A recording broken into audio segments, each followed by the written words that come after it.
You know, for a lot of us, half the fun of holiday shopping is seeing the gorgeous window display that the store set up. But have you ever thought about the glass window itself? How about the glass doors of your favorite restaurant or bar? Well, it turns out glass windows and doors in some businesses may look safe and sturdy, but experts say that glass can become deadly in the blink of an eye. 69-year-old Glenn Brunken was a masterful painter. His artwork was often shown in galleries, and for 40 years, he was a professor of art. Every encounter with Glenn was a joyous encounter. Gary Jurista knew Glenn Brunken since the 70s. It was back in June that his wife was meeting Glenn for lunch at one of their favorite spots. Waiting for him, she heard the glass break, and she immediately rushed over to help him, and she couldn't stop the bleeding. Somehow, Glenn had fallen through the front doors of the restaurant, the glass shards cutting him like knives. A piece of glass cut him right through the neck, major artery, and he bled to death. Every few days, there is an accident of this sort somewhere. Mark Meshullam is an international glass safety expert who says most people are unaware of just how dangerous the glass doors and windows around us can be. I see people who are falling through storefronts, getting either seriously cut up or killed.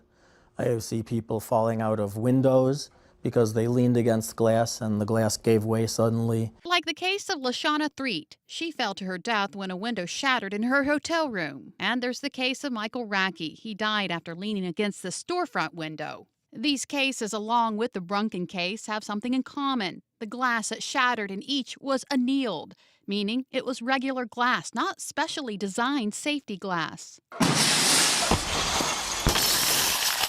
Meshullam shows us the difference between annealed and safety glass at this testing lab. He set up a glass window and hit it with a weighted bag.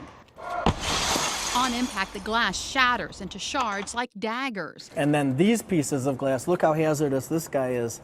This is just crazy, and that's going to start falling.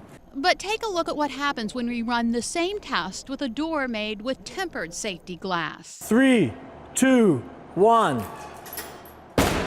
The weighted bag just bounces off the glass. It's 4 to 5 times as strong compared with annealed glass against blunt impact.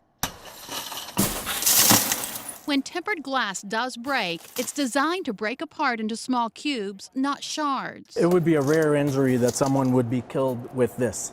Scratched up, yes, not killed. While current building codes call for safety glass in new or renovated buildings, older buildings are exempt. You can tell if a storefront has tempered safety glass. Just look for a logo etched in the corners.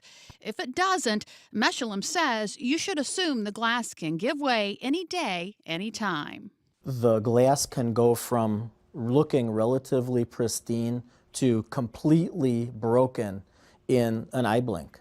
And so the person who's involved in this accident, they have no time to react whatsoever. The family of Glenn Brunken is suing the restaurant where he fell through the glass door, claiming the annealed glass was a well-known safety hazard that led to his death. We all assume that when we go into a commercial establishment, if we would trip and fall against the door, that our life wouldn't be at risk. If it had been safety glass, he would still be here enjoying his life.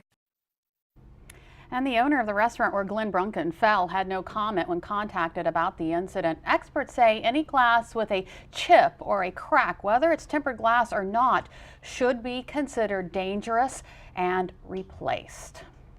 Wow, and our own Brian Spiros has had his encounter with glass. Was it a door, a window? No, it was actually a glass shelf. I was in a department store with my grandmother when I was like 9 or 10 years old, and I went to reach for something, and all of a sudden something gave way, and 3 glass shelves all collapsed on my hand and shattered everywhere.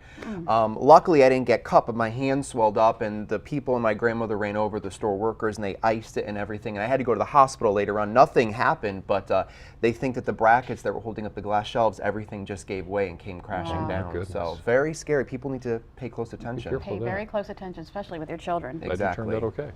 Well, some very important information to keep in mind when out and about this holiday season shopping for our loved ones. Now, fellas, perhaps you still don't know what to get for that special lady in your life. Well, we're going to get some ideas that are going to make her look and feel good. And ladies, don't panic. We have you covered too. We're going to learn more about the hottest gear for guys this holiday season. By the time we're finished, you'll be able to cross your honey off of that Christmas list. All right, so gifts for the family and friends are one thing. But what about those service providers that make your everyday life easier? Do you get them a gift? A tip? How much? Well, Angie's List answers your holiday tipping questions. Delmarva Life, we'll be right back.